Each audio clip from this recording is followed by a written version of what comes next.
Saya hamba Allah dari Malang, Buya, mau bertanya. Begini, Buya, saya mempunyai istri dan dia itu agak manja, Buya. Kalau lagi saya nasihatin, dikit-dikit minta cerai. Dan dia malah tiba-tiba mengajukan cerai sendiri, Buya. Sedangkan posisi saya masih berada di luar negeri. Pertanyaan saya, apakah masih wajib saya untuk menafkahi istri saya, Buya, padahal dia sudah tidak butuh dengan saya. Dan dia juga sudah mengurusi perceraiannya, Buya. Terus dia juga sekarang malah menyebarkan atau memfitnah saya sampai sekampung saya dikatakan pelit, Buya. Lalu bagaimana solusinya, Buya? Terima kasih. Baik. Pertama adalah nasihat untuk Anda. Nanti nasihat untuk istrinya. Anda di luar negeri jarang ketemu, giliran telepon nasihati. Rasanya apa kira-kira hidup seperti itu? Nasihat itu harus ada muqaddimahnya. Jarang bertemu langsung nasihati ya. Orang nak muak. Nasihat itu mungkin sesak. Jangan jarang bertemu ini. Jarang bertemu, makanya jarang bertemu tiba main nasihat. Bisa saja muak itu istri. Kecuali memang istri yang sadar keinsafan, dia pengen baik, aman. Tapi tidak semua orang sama. Ini yang pertama. Jadi kalau jarang ketemu dengan pasangan atau istri itu jangan giliran ketemu langsung nasihati kamu gini. Bukan, waktunya indah dulu, ngasah hati dulu, berbincang-bincang yang lain. Biarpun ada kesalahan, ntar dulu deh. Jangan langsung diancam, langsung ente udah langsung minta cerai. Ini perlu bijak sebagai seorang laki. Yang pertama itu. Yang kedua, bagaimana akan terasa hatinya kalau Anda jauh? Mungkin kerinduannya waktu itu full. Tapi karena sambutannya adalah jarak yang jauh, Anda di tempat yang jauh, maka terkikis habis. Apalagi tadi Anda dikit-dikit nasihati, tidak pada tepanjang. Maka menjadi terkikis. Sehingga himbauan kami adalah kedekatan itu penting. Pertemuan itu apakah sebulan sekali, seminggu sekali. Kalau bertahun-tahun itu menyiksa. Bisa orang bertemu sebulan sekali maksimal, seperti pengantin baru terus, atau seminggu sekali. Tidak ada masalah, yang penting ada berkala bertemunya itu jelas. Tapi kalau pertemuan itu nggak jelas, itu putus asa, nggak ada harapan bertemu, ya sudah, mau gimana lagi. Setan berseliweran saat itu, mulai menggoda dan menggoda. Akhirnya pisah, dan ini, atau mungkin na'udzubillah yang tidak punya iman, mungkin dengan yang lainnya, na'udzubillah. Maka harapan kami, kalaupun Anda bercerai dengan wanita tersebut, lalu Anda menikah lagi, berkumpul. Dan kalau ingin menasihati, ambil waktu yang tepat. Jadi harus ada dosisnya, nasihatnya, kemudian waktunya. Harus ngerti kapan aku harus menasihati. Seberapa besar dosisnya. Kemudian itu upayakan kedekatan pertemuan itu harus jelas. Harus jelas pertemuan, karena ada makna kerinduan, keindahan itu di balik pertemuan-pertemuan. Maka kami himbau siapapun yang jauh dari pasangannya itu jangan Anda terlena dengan mengejar rupiah, mengejar ringgit, mengejar dolar, mengejar apa misalnya, lalu sampai lupa dengan keluarga. Na'udzubillah. Ini jangan seperti itu, upayakan. Yang menjadikan cukup itu apa? Bukan banyaknya uang di kocekmu, akan tapi yang menjadikan rumah tanggamu cukup adalah syukurmu kepada Allah.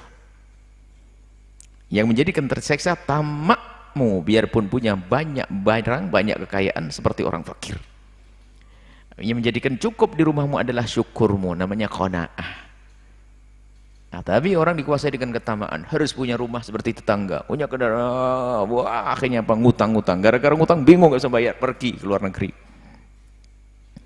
Semoga adik-adik, saudara-saudara yang berada di luar negeri karena masalah-masalah keuangannya, semoga diselesaikan oleh Allah dan segera kembali bisa bertemu dengan keluarga dan indah di dunia dan di akhirat.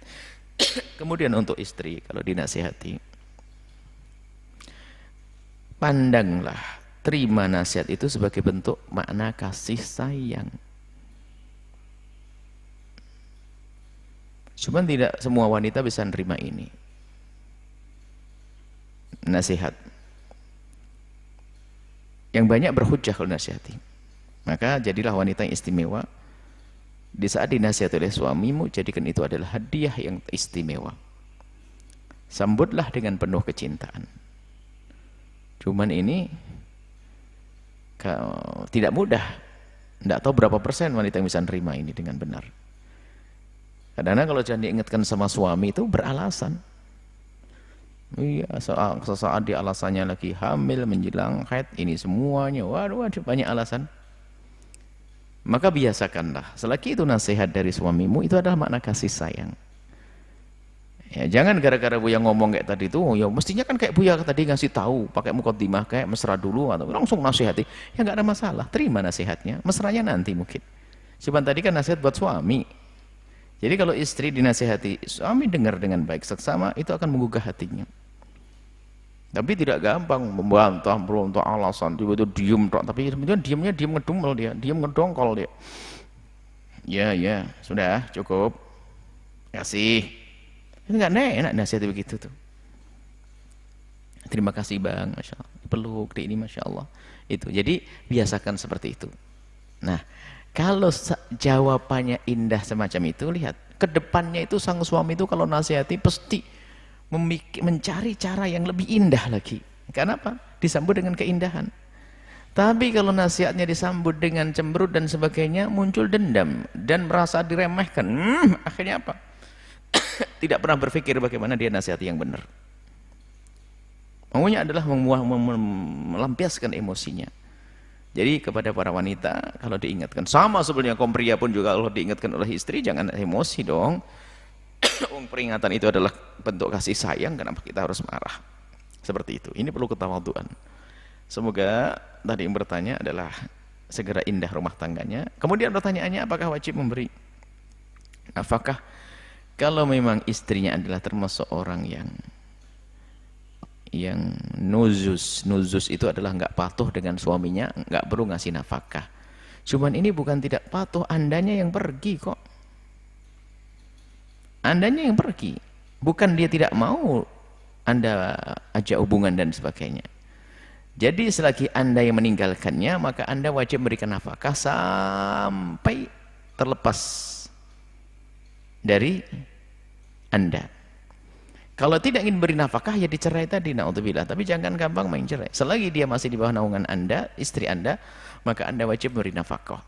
Sebab ketidakmauan dia di dalam bergaul dengan Anda, berhubungan dengan Anda, bukan karena dianya, tapi karena Andanya yang jauh. Sebab kalau dia dekat kan mau dengan Anda. Artinya tidak bisa disebut nuzuz. Nuzuz itu adalah wanita yang melanggar suaminya. Misalnya diajak hubungan nggak mau, kemudian nggak patuh dengan suaminya, kemudian yang menyakitkan suaminya, itu nuzuz. Tapi ini tidak. Jadi Anda tetap wajib memberi nafkah kepada wanita tersebut. Kecuali Anda yang menjatuhkan cerai. Setelah selesai nggak lagi memberikan nafkah. Tapi selagi masih masa iddah ada nanti. Selagi masih cerai 1 dan 2. Seperti itu. Ya, semoga damai, indah, bahagia dunia akhirat insyaallah. Wallahu a'lam.